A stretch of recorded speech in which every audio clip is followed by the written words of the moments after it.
ప్రియులారా, మన ప్రభు అయిన యేసుక్రీస్తు నామములో మీకు శుభోదయం. ప్రభు సమీపంగా ఉన్నాడు.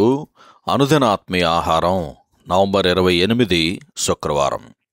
నేటి మన ధ్యాన లేఖనం సామెతల గ్రంథం 12వ అధ్యాయం 15వ వచనం. మూఢుని మార్గము వాని దృష్టికి సరి అయినది, జ్ఞానము గలవాడు ఆలోచనను అంగీకరించును. వ్యాఖ్యానాంశం మన సొంత కన్నులు 2వ భాగం. వ్యాఖ్యానాంశం మన సొంత కన్నులు 2వ భాగం. వ్యాఖ్యానం: సామెతల గ్రంథంలో 5 సార్లు మన సొంత కన్నులు లేక మన దృష్టి ప్రభావం గురించి హెచ్చరిక వ్రాయబడింది. మొదటి హెచ్చరిక 3వ అధ్యాయంలో 7వ వచనంలో, నేను జ్ఞానిని గదా అని నీవు అనుకొనవద్దు, యెహోవా యందు భయభక్తులు కలిగి చెడుతనం విడిచిపెట్టుము అని రాయబడింది.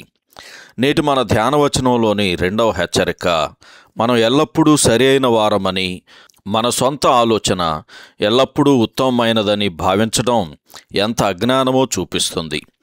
దేవుని హృదయానుసారుడైన దావీదు కూడా మంచి సలహాపై ఆధారపడ్డాడు.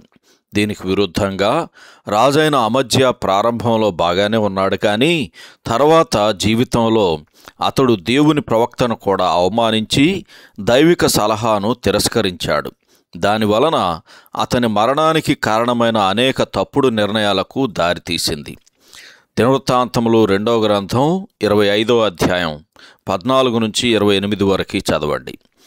దీని తర్వాత 3వ హెచ్చరిక ఇలా రాయబడింది: ఒకని నడతలన్నీయు వాని దృష్టికి నిర్దోషములుగా కనబడును, యెహోవా ఆత్మలను పరిశోధించును అని సామెతల గ్రంథం 16వ అధ్యాయము 2వ వచనంలో రాయబడింది. 4వ హెచ్చరిక కూడా అలాంటిదే.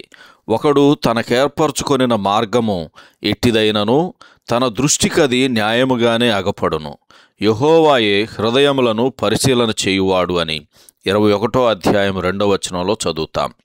తరచుగా మన చర్యలు, ఉద్దేశాలు స్వచ్ఛమైనవి, సరి అయినవి అనే నిశ్చయత కలిగి ఉంటాం.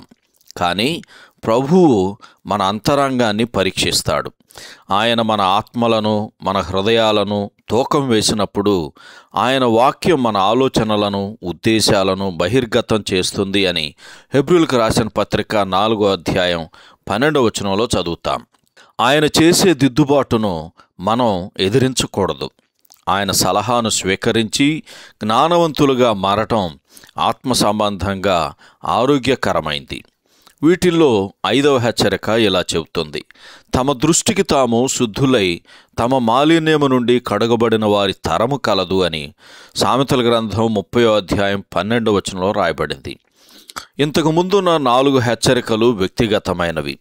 అయితే ఈ 5వ హెచ్చరిక స్వనీతి పరులుగా ఉండి తమకేమీ పర్వాలేదనే ఈ వైఖరి సామూహిక లక్షణంగా మారిందని చూపిస్తుంది.